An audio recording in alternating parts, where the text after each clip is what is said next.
মানুষ সেই সবচেয়ে লাকি যার জীবনে তাকে বোঝার মতো একজন মানুষ আছে। যার জীবনে বোঝার মতো কোনো মানুষ নাই, তার জীবনে what ever he has doesn't matter, because he has N wife and he has the person who will understand হিম।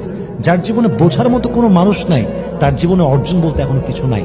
এজন্য সেই ব্যক্তি সবচেয়ে লাকি যাকে বোঝার মতো একজন মানুষ আছে।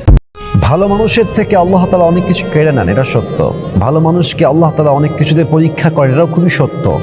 বাট আল্লাহ তাআলা যতই পরীক্ষা করুক ভালো মানুষকে, কিন্তু তার থেকে, তার রহমত থেকে দূরে সরায় দেয় না। আল্লাহ সবসময় তার সঙ্গে থাকে, সবসময় তাকে তার সঙ্গটা দান করেন।